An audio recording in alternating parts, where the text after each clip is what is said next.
Bon. Hmm, ok, static rate. Hmm,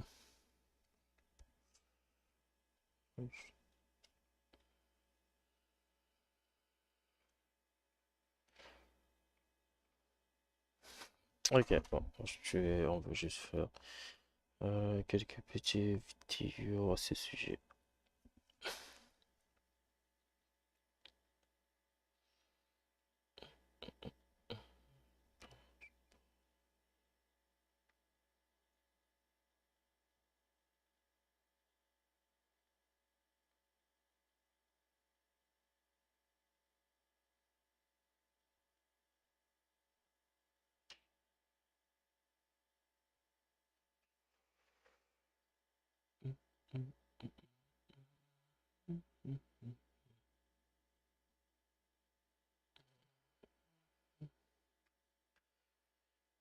Ce sera plus ou moins 8.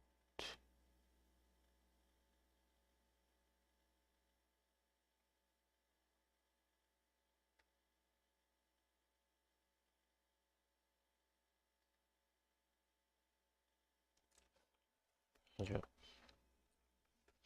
Bon, là, je vais juste faire une spéciale.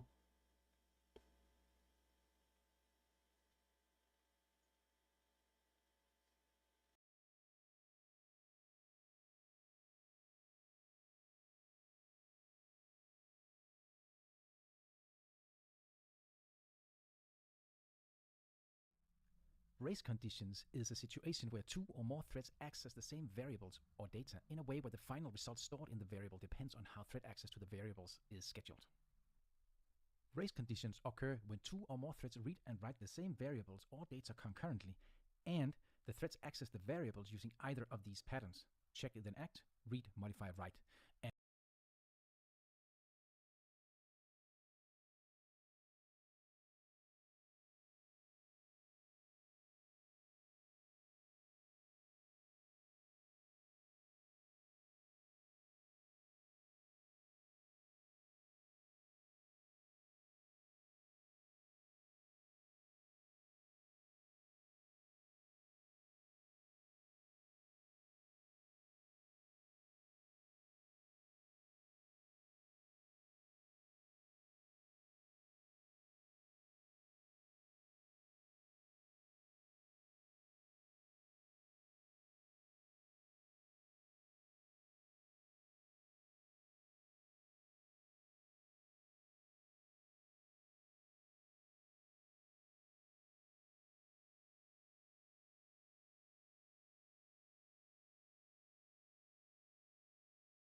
where the modified value depends on the previously read value, and the thread access to the variables or data is not atomic. I will explain this in more detail throughout the rest of this video. I will start with an example of the read, modify, write problem, and I have prepared an example, and let me just resize the editor here so you can see what's going on. In this example, I create a single counter here, which is shared by two different runnables. I create two different runnables by calling getRunnable, and as you can see, the counter is passed as parameter to each of them, and here's just a text for printing out some results, and then the threads here are started.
So yeah, one counter, two threads with two runnables, sharing the counter, and then the threads start. And what you can see happening inside the runnable here is that each runnable, which then means each thread, will loop for 1 million iterations through this for loop and call this inc and get method here on the counter, and then print out the final value that the counter has counted to. Before I run this example to show you the result, let me just show you the implementation of the counter. As you can see, it has a single private long member variable here, initialized to the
Before I run this example to show you the result, let me just show you the implementation of the counter. As you can see, it has a single private long member variable here, initialized to the value 0.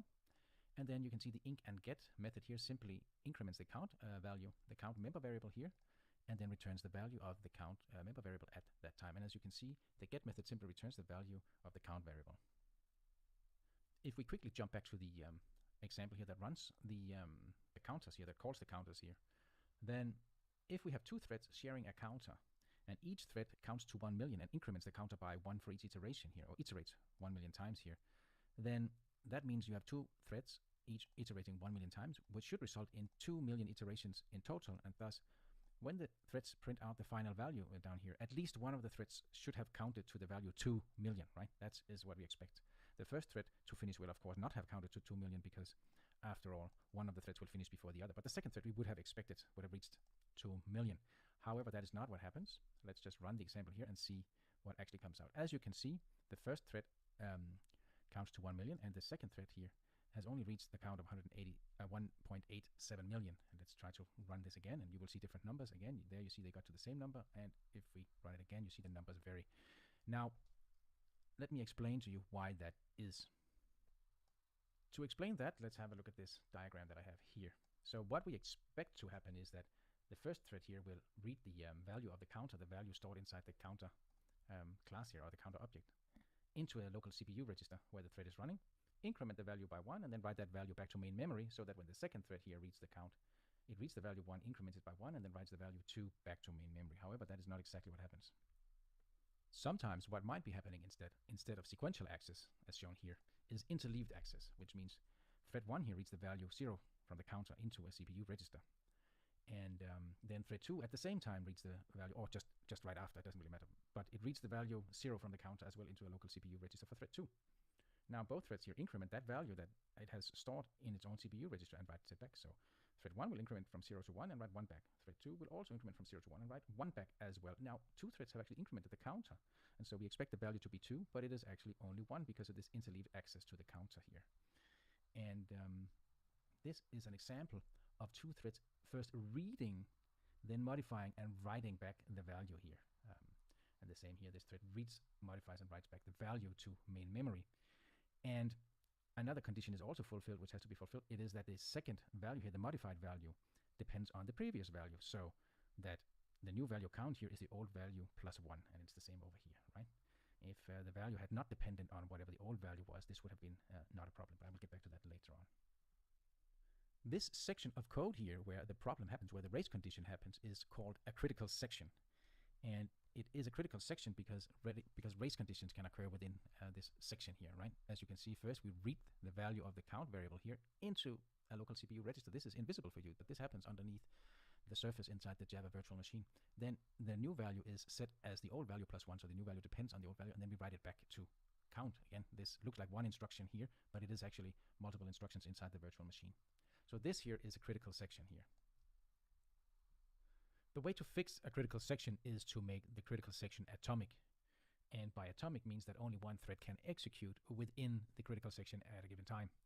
Once you make a critical section atomic, you get sequential access to the critical section, and then you will force the behavior in the counter that you see here. So first, one thread gets access to the count value, reads it into a CPU register, increments it, writes it back, and then the second thread then can get access to the count value, the variable's value, read it into a CPU register, increment it, and write it back. In this particular case, one way to solve the problem here, make this critical section atomic, is to simply wrap it in a synchronized block. And that means that only one thread can execute within this block here on the same counter-synchronized instance at the same time. And so now you cannot have a situation in which two threads read the value of count and then increment that read value first. Whatever thread gets in here will read the value, increment it, and write it back as one atomic operation. Let me just show you how the behavior of this program looks when we are using a counter synchronized instead of a counter. Everything else is pretty much the same thing, right? All the code looks the same. But now increment and get is called by two different threads, but the method is now synchronized. All the code in here is wrapped inside of a synchronized block. So as you can see, the first thread finishes a little bit before the second thread, but the second thread now counts to 2 million. And it does that even if we run it again, run it again, you can see it's not the same thread that is the last thread, but whatever thread is last always finishes by, with a count to 2 million. Now remember I told you that it is only if multiple threads are both reading and writing the same variable that race conditions occur. Let me just show you an example where only one thread is writing to the variable, but and only one thread is reading from it. So one thread reads it, one thread writes it. So as you can see here, I have a normal counter here. It's not synchronized, and I have two threads here, and they are being initialized with different runnables. Okay, so the first runnable here, the incrementing runnable, is the one that calls inc and get. So this will cause the inc and get method to be called 1 million times. And then here I have another runnable here, which only iterates 5 times, sleeps for 1 millisecond, and then it prints out the value found inside the counter. And as you will see, it's not super visible, but as you will see here, let's try to run this example. As you can see, the thread that counts to 1 million reaches to count that, and then the first time here you can see thread 2 doesn't reach the count value before the first thread has reached 1 million, but then as you can see here, it actually the following times has reached 1 million. And we can try to run it again, and you can see that there is not really any race condition here. And the reason is that in a race condition, the problem here is that the two threads may overwrite each other's updates, or they may not actually see each other's updates, and or the scheduling of the instructions here will cause the two threads to miss each other's updates. And that is not the case here, because there's only one thread making any updates. So the second thread, which is only reading the value, well, it sees all the updates from the other thread. No updates are missed. Well, in theory, it is actually possible, since we're using a non-synchronized counter, it is actually possible that the second thread could miss some values from that were written to the counter, because we have no guarantee about when this value here, this incremented value, is written back to main memory so that it is visible for the thread that reads it. This is known as a visibility problem. So if we want to be absolutely sure, then we would have to declare these variables either volatile, or you would have to access it from within a synchronized block. And I will not get into more detail about all of this. I have covered that in extensive detail in my videos about the Java synchronized keyword, the Java volatile keyword, Java memory model, and the Java happens before guarantee. But just keep in mind that for race conditions to occur, there must be at least two threads which write to the same variable. Otherwise, you do not have a race condition. You may still have a visibility problem, but you do not have a race condition. Let me also just show you a final example here, or another example here, where I start two threads, and each thread is given a runnable, and the runnable gets two counters. And so the runnable will increment the first counter and only print the value of the second counter, right? So you can see here it gets counter A and counter B, and it will increment the first counter here for 1 million times, and then after that it will print out the values of counter A and counter B along with the name of the runnable, and I've called them thread 1 and thread 2. Now you can see that I have switched the counters here so that thread 1 will increment counter 1 and read counter 2, and thread 2 will increment counter 2 and read counter 1. Now in this case we also do not have a race condition, because thread A here, the first thread here, thread 1, is the only thread that is writing to counter 1, and thread 2 is the only thread writing to counter 2. So you do not actually have a race condition, even if you actually have two threads that are accessing these two counters. But the read and write pattern of the two threads is different, and therefore we are not talking about a race condition. Let me just try to run this example and see what we get out here. As you can see, as we expected, both thread 1 and 2 reach 1 million here, because we do not have a race condition. They are not overwriting each other's increments, right? Each thread gets to increment one of the counters from 0 to 1 million, and you can see again and again and again. Now, again, because I'm still using the unsynchronized counter here, and inside the counter class, I have not declared this variable here volatile. You could actually, in an application that was long running, you could risk that once in a while, one of the increments was not visible until at some later point where the latest value would be synchronized to main memory. So what you might see is a thread reading stale values, but you will never lose an update. Sooner or later, the latest correct count value will be written to main memory, and then thread 2 will see it, right? The other thread will see it. You do not lose updates as you do in interleaved access, as I have illustrated here, right? So we also do not have race conditions in this case here. Before I wrap up this video, I want to show you an example of a race condition that is caused by the check then act behavioral pattern. And if you look at the code example here on the left, you can see that I have created here a shared map. It is a concurrent hash map, so this concurrent hash map is capable of having multiple threads access it at the same time without the hash map becoming internally inconsistent. Then I create two threads here, each with a runnable, the same runnable actually, and not the same instance, but the same implementation of the runnable interface, and then they get access to the shared map. Then the threads are started. Now let's have a look at what happens down here. Each of the 2 runnables that are created will loop 1 million times, and for each of these 1 million times, it will check if the shared map contains the key. If it does actually contain the key, the map, it will the thread will remove that value from the map. And if that value is null, then it will print out that for iteration I, the value for the key was null. If the map does not contain the key, then the thread will insert that key.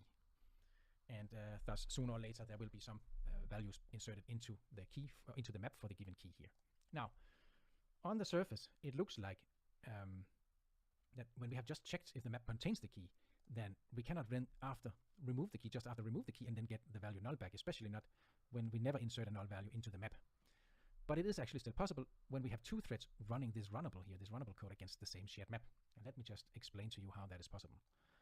If both of the threads execute the if statement at the same time, at a time where the map actually contains the key value pair here, so it contains a key with the value key, and the second thread here executes the exact same statement at the same time, then both of these if statements will evaluate to true, and thus the instruction here, map remove key, will be executed in both threads. That is this instruction here. However, the concurrent hash map will not allow both threads to remove the key value pair. Only one of them gets to remove it, and the other one gets a null value back. And that is why once in a while the value might actually be null, because even though we have just determined that the map contains the key, before the thread gets to execute this statement here, the other thread has removed this key here. So in between this instruction and this instruction, the key is removed by the other thread. And thus we can have the situation here where the value is null. Now let's try to run this example and see what we get out. And as you can see, we do get quite a few iterations where the value is null. It's not every iteration. You can see sometimes there's a bit of a gap between the threads as well. But sometimes it happens quite a lot, as you can see, but it is not consistent. It is not every single time that the value is null. You can see here, it jumps from 29 to 36 before it reaches this situation again, this thread. The solution to this problem here is, of course, to make the critical section, which is this check here, check then act, to make this check atomic, and we can do that simply by wrapping it inside of a synchronized block here, and we synchronize on the shared map. It has to be the same object that the 2 runnables are synchronizing on, otherwise the synchronization will not block the other thread. And the only shared object these 2 threads have is the shared map here. So now only one thread can execute the check here with the if, remove, else insert, check then act behavior. But since it is not the whole loop that is made synchronized, it means that both threads can still make progress. Both threads can still iterate through the loop, but only one of them at a time can enter into this block here, this critical section, which is now atomic. Now let's run this example again, and we should not get any, you can see now from the output, we never have a situation where a thread first checks that the map contains the key and then afterwards removes removes the key value pair and the value is null for that key. That no longer happens anymore, because there can no longer be another thread that removes the key in between this instruction and this instruction. That's all for this video about race conditions in Java. Remember to check out the description below the video for links to related videos about topics such as Java Volatile, Java Synchronized, etc., etc. And if you like the video, hit the like button. And if you want to see more videos like this, subscribe to my channel.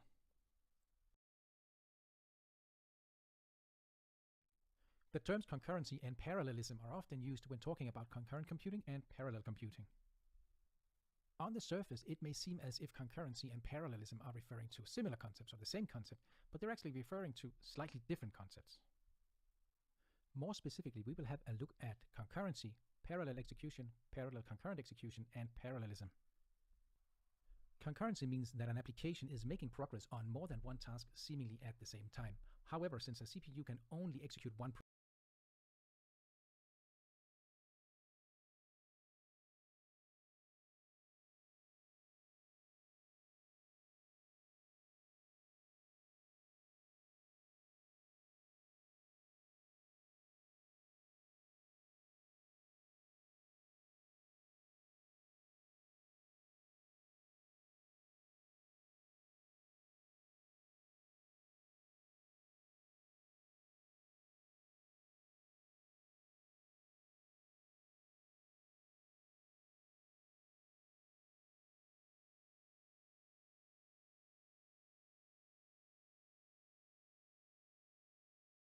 program at a time, the CPU cannot actually execute more than one task at the exact same time.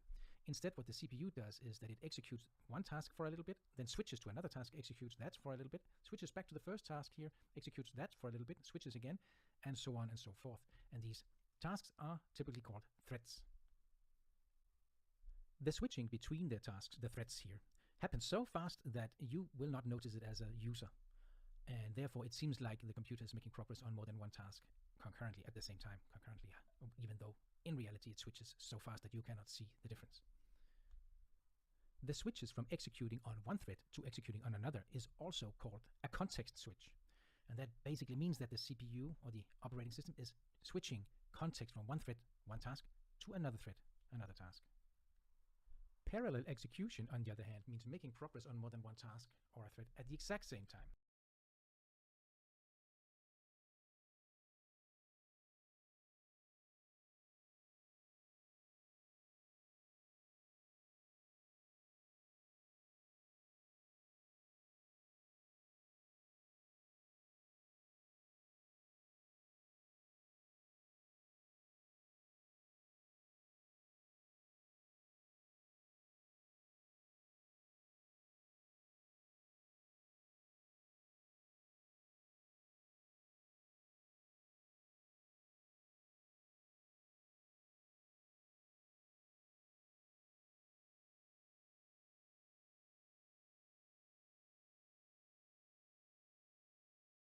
So imagine you have a computer with two CPUs, then each CPU is capable of executing a single thread, a single task, and continue to execute that single thread all the time. It does not have to switch to the other thread here. So we can have one thread running on each of the CPUs, and each of these threads can take up the full amount of CPU time on that CPU. Of course, in practice, that is not possible because the operating system is also consuming some of that CPU time for its own purposes. But this is the basic principle. So these two threads here will be executing in parallel because they are executing on different CPUs. Parallel concurrent execution means making progress on more than one task seemingly at the same time on more than one CPU.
So in parallel, right? So basically what it means is that you have multiple threads running on the same CPU here, and you have multiple CPUs in the computer or in the application where this is the case. So in the example illustrated here, we have an application that has 4 threads running, and 2 threads are running on the first CPU and 2 threads are running on the second CPU.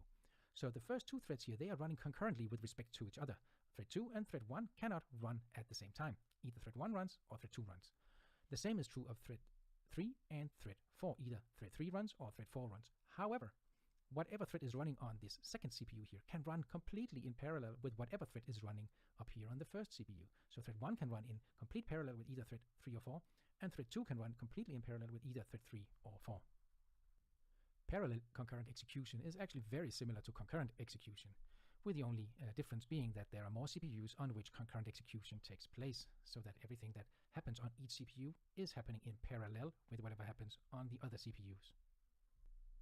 Parallelism means splitting a single task into subtasks which can be executed in parallel. If you look at the example here below, we have a big task which is split into 4 subtasks. The splitting of the task happens here on the first CPU, and then you can see each of these subtasks here are executed by each their own thread. The first 2 threads here execute on the first CPU, and the third and the fourth thread here are executed on the second CPU. And that means that these 2 subtasks here will actually execute concurrently, not in parallel. And these 2 subtasks will also only be executing concurrently, not in parallel. However, these subtasks here, like the subtask down here, can execute in parallel with the subtasks up here. When subtask 3 is executing, it doesn't really matter which of subtask 2 or subtask 1 that is currently being executed on the first CPU. Naturally, it may not always make sense to split a big task into more subtasks than you have CPUs. So in this case here, we split the task up into 4 subtasks. However, since there are only 2 CPUs available, some of these subtasks end up being executed concurrently and not in parallel. You might as well have just split this task into 2 subtasks, so that subtask 1 was executed on CPU 1 and subtask 2 was executed on CPU 2. However, even if you know that the computer that the application is running on has a certain amount of CPUs, for instance, if you know it has 8 CPUs, well, not all of these 8 CPUs may be available when your task here is being executed. Some of the CPUs might be busy executing tasks or threads from other applications. Therefore, it makes more sense to break a task into subtasks based on what parts of the full task that can be executed independently. For instance, if the total task consists of processing 4 files, then the processing of each file can be split into its own subtask. Each subtask can then be executed by its own thread, and then you leave it up to the operating system to allocate threads to the idle CPUs, depending on what CPUs are currently available. Applications do not have to use either concurrency or parallelism. It is possible for applications to combine these 2 concepts. So it's possible for an application to be concurrent but not parallel, to be parallel but not concurrent, to be both concurrent and parallel, and to be neither concurrent nor parallel. An example of an application that is concurrent but not parallel could be an application that executes multiple tasks in multiple threads, but all the threads are executed on the same CPU. So we have concurrently executing tasks or threads, but not truly in parallel. We could also have an application that executes one task at a time, but breaks that task into subtasks. That application would be using parallelism, but not concurrency, because we're only making progress on a single big task at a time, even though we break that task into subtasks, which are then executed in true parallel. We can also have an application that is both concurrent and parallel, and that would be an application that maybe executes multiple big tasks at the same time, and where these tasks are broken into subtasks. And it is possible for an application to be neither concurrent nor parallel. For instance, a command line application that has to do such a little job that it does not make sense to start up multiple threads or break the task into subtasks which are executed in parallel. That's all for this video about concurrency versus parallelism. Remember to check out the description below the video for a link to a textual version of this tutorial, as well as links to other related tutorials. If you like this video, please hit the like button, and if you want to see more videos like this, subscribe to my channel. If you need to execute a lot of tasks concurrently, you can either create one thread per task and have each thread execute that one task, or you can submit the tasks to a thread pool with a number of pre-created threads which then execute the tasks one by one. By using a thread pool, you can control how many threads are active at the same time. Each thread requires some resources allocated by the operating system, so you do not want too many threads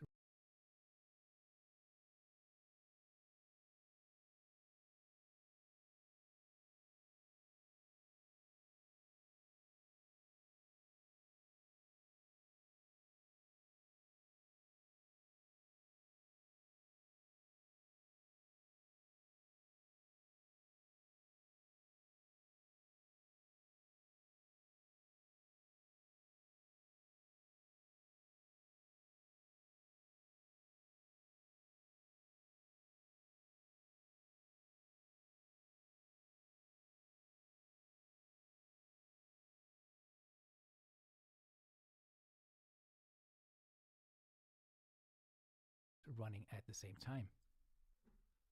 This diagram here illustrates a thread pool. the thread pool has 3 threads allocated to it. And that means we only need thread resources allocated 3 times. For instance, the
thread stack and other stuff. Additionally, the thread pool has an internal task queue. Here it's a blocking queue in this case here, and in this queue all the tasks to be executed by this thread pool are inserted. Whenever a thread is available for executing a task, it will try to take a task from the blocking queue. If there are no tasks in the queue, the thread will simply wait until a task is inserted into the queue. If multiple threads are waiting for tasks, then only one of them will of course get the task that is inserted. So if there are no task in the queue, 3 threads are waiting, 1 task is inserted, then of course only one of the threads will get the task and execute it. By queuing tasks up into a blocking queue, you get a good distribution of work between the threads. Imagine here the thread 1, which is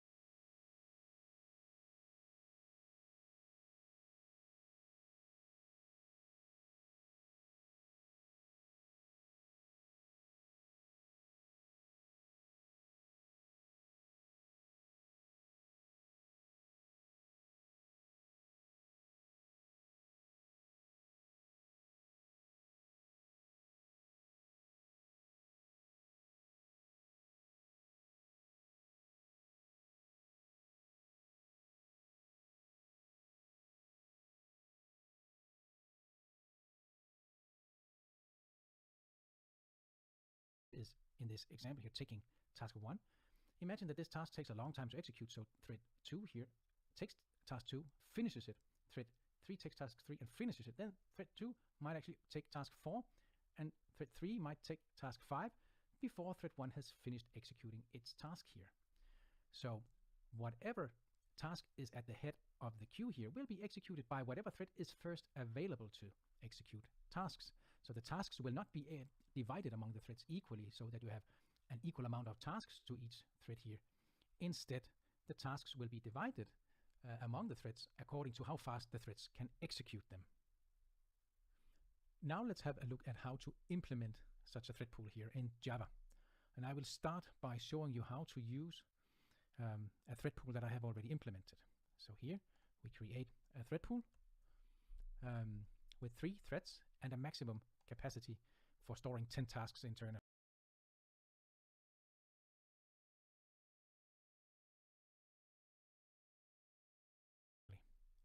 Then we loop 10 times here, and then I just store this I here, the index of each iteration in task number variable, and then I call thread pool execute with a Java lambda expression here. That is actually just an implementation of the runnable interface, because this thread pool that I've implemented expects you to submit implementations of the runnable interface for them to be executed inside the thread pool. So this is a runnable implementation here as a lambda expression. Inside the runnable here, the only thing that the task is doing, the runnable is doing, is simply print out or create a message here consisting of the name of the thread one of these threads here that is executing the task, and the number of the task. And then that message is printed out. The main thread here that creates the thread pool then waits until all the tasks have finished, then stops the thread pool. Now let's run this example and see what is printed out. Now, as you can see here, thread 2 executes task with index 1, thread 0 executes the task with index 0, and so on and so forth. You can see that thread 2, once it finishes the task with index 1 here, it continues with task 3, and then finally thread 2 also executes task 7. Now you can see there is not seemingly any strict order in which these tasks are executed, and the reason for that is not that the tasks are not taken out of the queue in the right sequence or in the same sequence as they are inserted.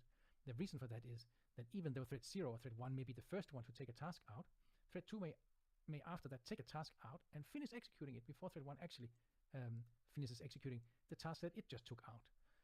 And so that is the way it works here. And also, we do not actually know in what order the threads are waiting to take tasks out of the queue, but it is also not so important. The tasks that you submit to a thread pool should not depend on what thread executes it. It should not matter which are the threads that execute that task.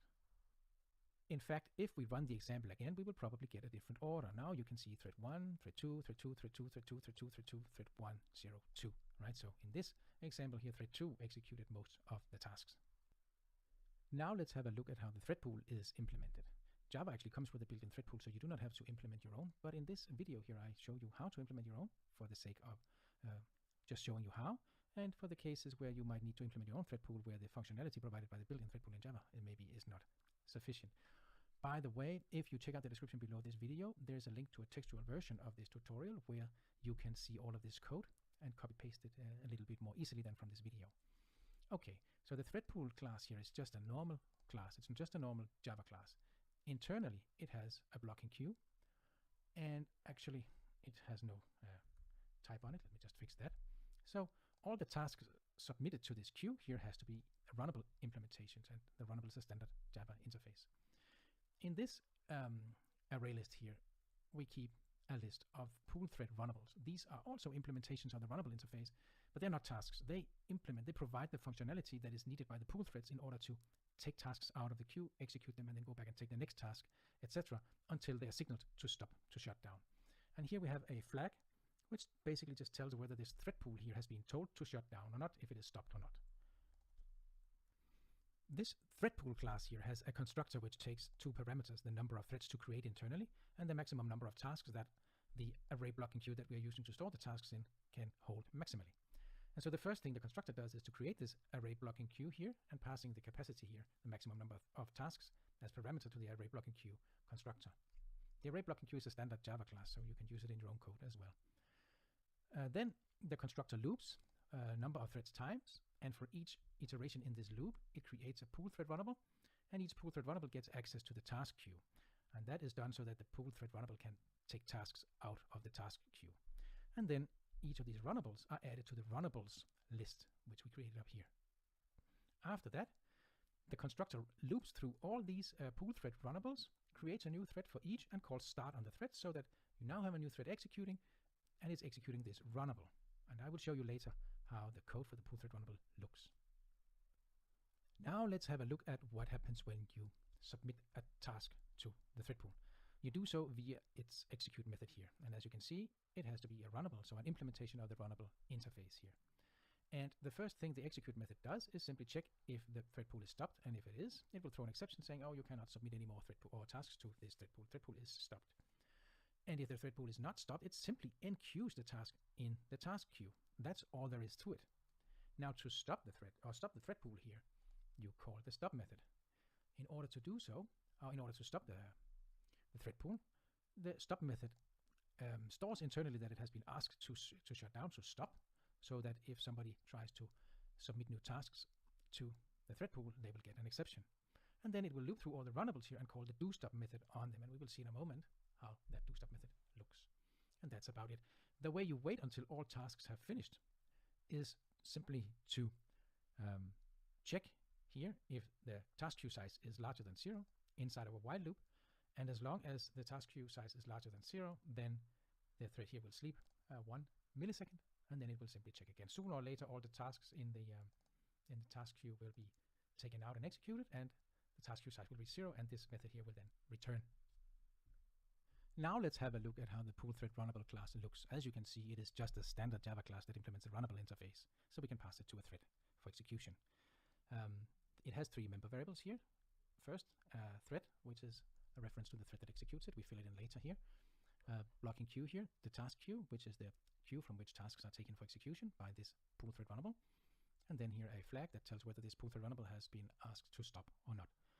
The pool thread runnable constructor simply takes the blocking queue where the tasks are stored in and stores it in the task queue member variable here.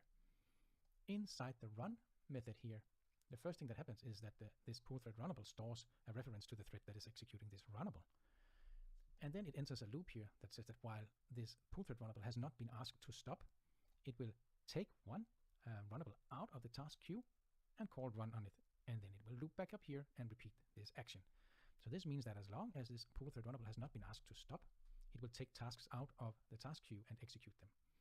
Now, the take method here is blocking. That means that if there are no tasks in the task queue, then this thread, the thread that is executing this pool thread runnable, is blocked indefinitely. And so that way, in theory, it cannot enter out into the loop again and then detect that it has been asked to stop. However, we have a solution for that down here. As you can see in the do stop method, the first thing we do is to record the signal internally that this pool thread runnable has been asked to shut down. And then the do stop method calls the interrupt method here on the thread that executes the pool thread runnable. And if the thread is currently blocked, trying to take a task out of the task queue and the task queue is empty, well, then the thread will be interrupted and jump out of this take method. It will no longer be blocked here, and it will come out here into the exception clause down here, because an interrupted exception will then be thrown. So it will not try to call runnable run, because it will skip directly down into this section. It will loop around, and it will see that is stopped is now set to true.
c'est ça, parce que il y a ça que je vais regarder. Puis il y a complet, je sais pas si c'est ça, mais ouais, il y a ça que je dois regarder. Il y a aussi complet, parce que si je regarde sur plan, il y a ça. Parce que le week-end, je pense, le week-end, on va commencer le projet dans la semaine si on va plus ou moins pratiquer toujours sur ça parce que bon, c'est quand même un sujet assez sensible. Donc, il y a ça, c'est ça, je suis en train de chercher où est-ce que je peux trouver ça ici. On va juste mettre ça, 0, sérieux. Ouais, c'est ça, je sais pas, je vais trouver. Mais bon, c'était tout pour aujourd'hui. C'est déjà la prochaine